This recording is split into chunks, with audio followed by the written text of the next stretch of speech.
Hello students, welcome to Shivaji polytechnic online classes. Physics 2 के पिछले lecture में हम लोगों ने जो कि हम लोगों का प्रॉब्लम सॉल्विंग सेशन चल रहा है, उसके पिछले लेक्चर में हम लोगों ने दो क्वेश्चंस देखे थे। पहला हमने सॉल्व किया था सरल आवर्त गति की आवश्यक शर्तें क्या हैं, उन्हें लिखना था, और दूसरा प्रकाश के व्यतिकरण से क्या तात्पर्य है, उसे लिखना था। तो उसे हमने कैसे हम एक प्रिसाइज आंसर देंगे एग्ज़ाम में, वो हमने सॉल्व किया था और उसके आंसर देखे थे कैसे हमें लिखना है। और इन दोनों चीज़ों को हमने ओवरव्यू भी देख लिया था, कॉन्सेप्ट भी देख लिया था, जिससे ये टॉपिक रिवाइज हो गए थे। तो यहाँ पे हमने इन दोनों क्वेश्चंस को सॉल्व किया था और इनकी नोट्स लिखी थी और एक तरह से इनका कॉन्सेप्ट भी रिवाइज कर लिया था। अब इस क्लास को हम लोग आगे बढ़ाएंगे और इस लेक्चर में हम बात करेंगे नेक्स्ट दो क्वेश्चंस की। तो पहला क्वेश्चन है, जो क्वेश्चन नंबर 3 है आपका, स्थिर वैद्युतिकी में गॉस के प्रमेय का उल्लेख करिए और प्रतिरोध को परिभाषित करिए तथा इसका मात्रक लिखिए। तो इस लेक्चर में हम इन दोनों क्वेश्चंस को डिस्कस करेंगे और देखेंगे कि एग्ज़ाम में अगर ये क्वेश्चंस पूछे जाते हैं तो इनके बारे में कितना लिख के आना है। मतलब ये सारे क्वेश्चंस 2 नंबर के हैं, तो अगर ये क्वेश्चंस 2 नंबर में पूछे जाते हैं तो इनको कैसे लिख के आना है, इनके बारे में कितना लिख के आना है, ये सारी चीज़ें हम डिस्कस करेंगे। तो सबसे पहला क्वेश्चन देखते हैं, स्थिर वैद्युतिकी में गॉस के प्रमेय का उल्लेख करिए। देखिए, गॉस की जो प्रमेय है वो बहुत ही इम्पॉर्टेंट एक टॉपिक है स्थिर वैद्युतिकी में, और ये बहुत ही इम्पॉर्टेंट प्रमेय भी है।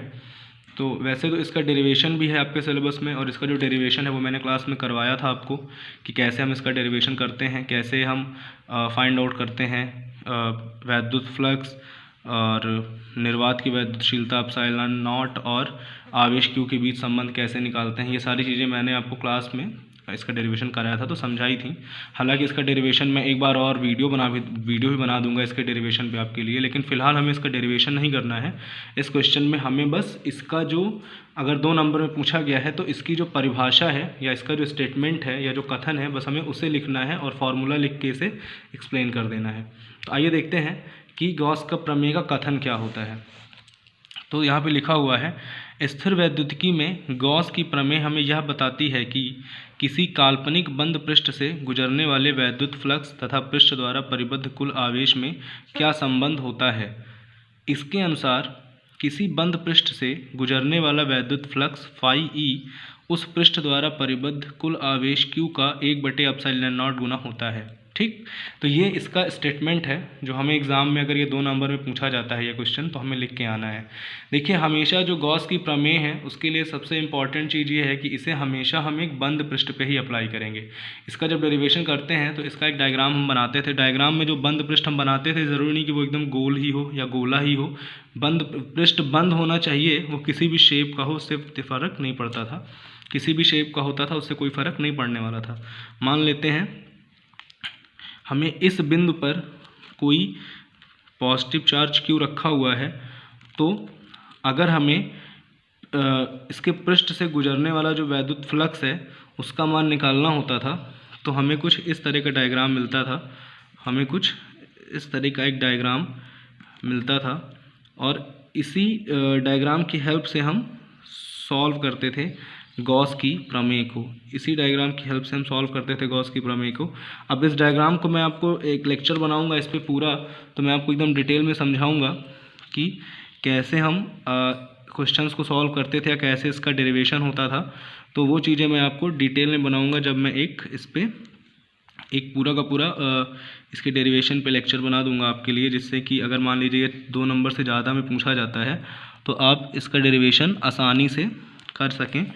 तो इसलिए मैं इस पर अलग लेक्चर बना दूंगा।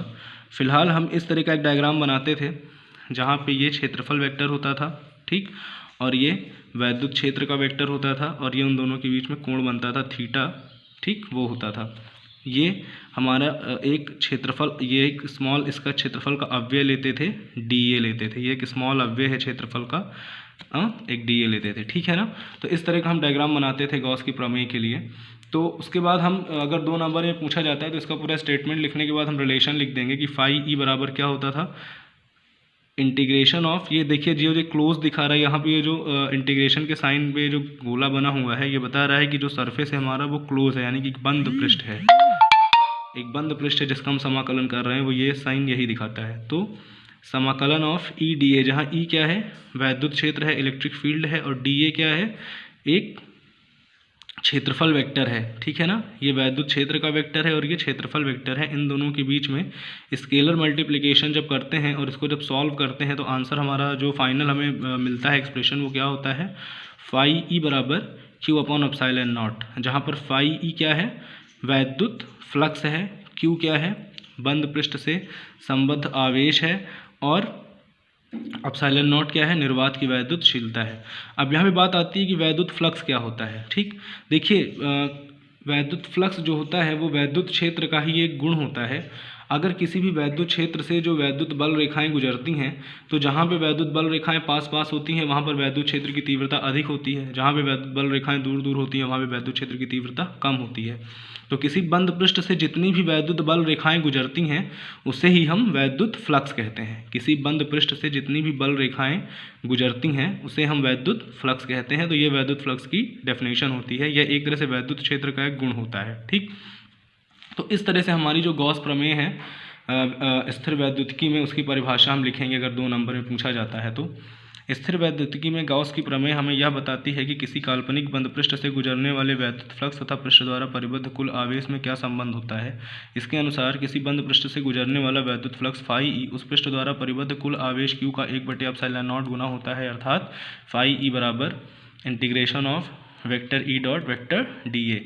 तो इसको जब हम सॉल्व करेंगे तो फाई ई बराबर क्यू अपन एप्सिलॉन नॉट है, फाइनल एक्सप्रेशन हमें मिलेगा जहाँ एप्सिलॉन नॉट निर्वात की वैद्युतशीलता है, फाई ई बंद पृष्ठ से गुजरने वाला वैद्युत फ्लक्स है, और क्यू पृष्ठ द्वारा परिबद्ध कुल आवेश है। ठीक, और एक बात याद रखिए, गॉस की प्रमेय हम हमेशा बंद पृष्ठ पर ही अप्लाई कर सकते हैं। तो ये आपकी गॉस की प्रमेय हो गई। अगर 2 नंबर में पूछा जाता है तो आपको इतना ही लिख के आना है।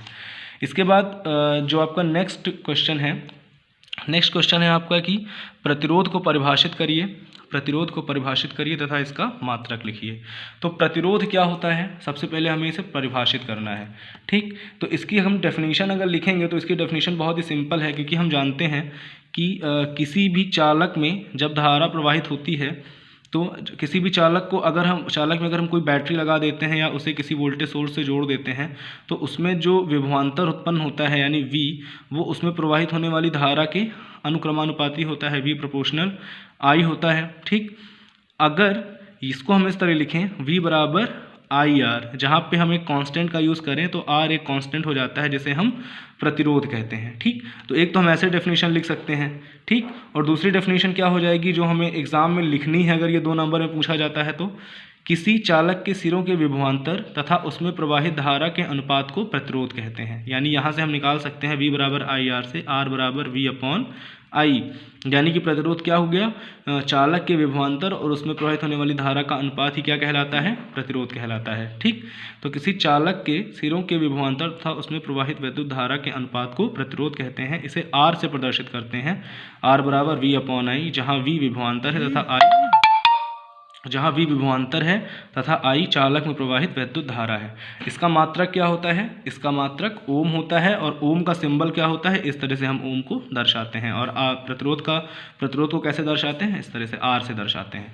तो ये आपका प्रतिरोध हो गया। देखिए ये दोनों ही टॉपिक अगर जैसे इनका केवल स्टेटमेंट पूछा गया है 2 नंबर में,